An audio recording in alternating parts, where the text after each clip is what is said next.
Olá pessoal, então vamos lá. Nossa aula de hoje vai falar sobre o desenvolvimento e o subdesenvolvimento, que está lá no capítulo 3 da apostila. Tá? Então, assim, para a gente poder entender essas questões, esses conceitos de desenvolvimento e subdesenvolvimento, a gente tem que ver que isso está relacionado à questão de poder econômico e industrial dos países. Tá? Os países que a gente vê assim que são mais desprovidos, né, de educação, na área econômica também. Esses países são vistos como subdesenvolvidos ou, né, na classificação antiga, países de terceiro mundo ou segundo mundo, tendo em vista os países ricos e desenvolvidos, né, potentes industrialmente falando, esses já são classificados como desenvolvidos ou de primeiro mundo, né, que essa classificação de primeiro, segundo, terceiro mundo já caiu já no desuso, né? Não se aplica mais. Então, olha só, o conceito de desenvolvimento está diretamente interligado à economia, à sociedade e à política, né? Sendo caracterizado por elevados índices de rendimento dos fatores de produção. Produção essa que é a industrial que estou falando para vocês. Já o subdesenvolvimento é o oposto, que ele acaba expressando a desigualdade econômica e social, né, de um âmbito internacional entre os países, né? A gente acaba classificando países, a maior parte dos países africanos. A gente tem ali, digamos assim, mais famoso, mais bem falado um pouquinho, seria a África do Sul. Os demais caem nessa questão de serem países classificados como pobres, atrasados, né? Tecnologicamente também, economicamente.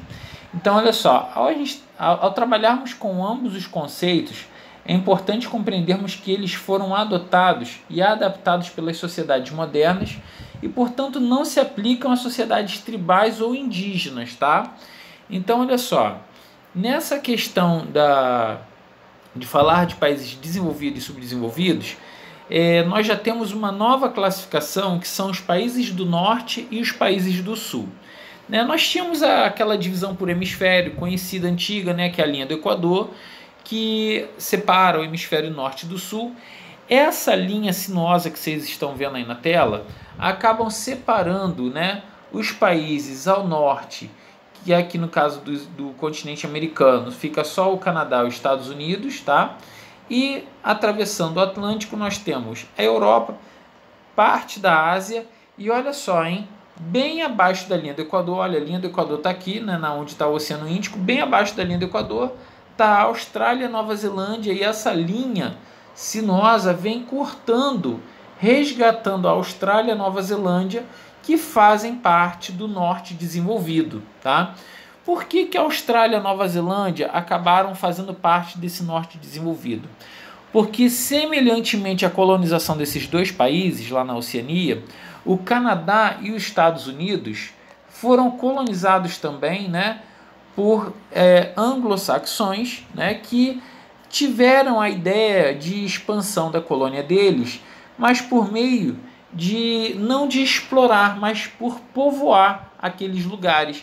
E tudo que ele se encontrava ali de riquezas, né, de propriedades minerais, vegetais, eles faziam aquele recurso ser aplicado ali naquele mesmo lugar. Então deu certo no Canadá e nos Estados Unidos, deu certo na Austrália e na Nova Zelândia, e por isso nós temos aqui esse exemplo, né? Saindo desse eixo da Europa, né, e da Ásia, nós temos a Austrália, Nova Zelândia, Canadá e Estados Unidos classificados como países do norte desenvolvido. Tá?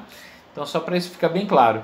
Quando a gente olha para essa parte do mapa toda em rosa, nós vemos que aqui no continente americano, do México até a extremidade sul, né, ali do continente, entre a Argentina e o Chile, foram todos os países colonizados por meio de exploração. Ou seja, tudo que se encontrava, né, nesses países era remetido para sua metrópole, né, no caso a Europa, lá a França, Portugal, Espanha.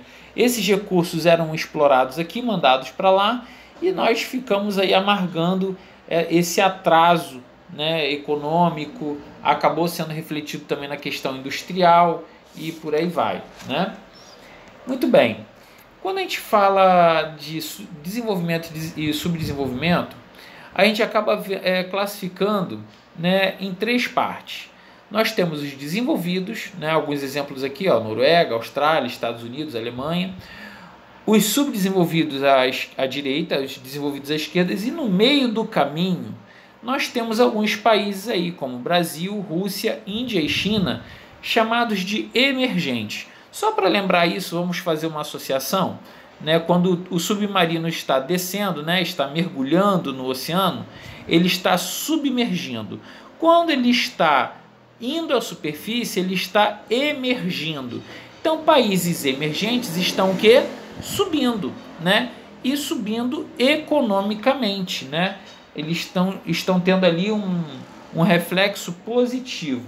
Então, olha só, embora não haja no âmbito da economia mundial uma definição totalmente aceita sobre o que seriam as economias emergentes, assume-se que seriam as economias periféricas, né, que apresentam níveis medianos de desenvolvimento social e com grande potencial econômico. O termo emergente foi primeiramente utilizado pelo Banco Mundial lá pelos anos 80 e passou a ser parte dos jargões econômicos, né, nos noticiários de todo o mundo, quando se referia à Rússia, à China e o Brasil também, né, a Índia, falando que esses países não estão assim tão atrasados, estão em busca, né, da prosperidade, então acaba-se falando que esses países são classificados como emergentes. Os subdesenvolvidos, né, são países que estão aí com a sua economia muito fragilizada, acometidos sempre, né, pelos noticiários aí do fator corrupção também, que atrasa muito a economia desses países. Então, geralmente são celeiros, né, de empresas multinacionais que fornecem mão de obra e matéria-prima barata. Então, assim, os países ricos, os desenvolvidos, acabam se beneficiando dos subdesenvolvidos, ok?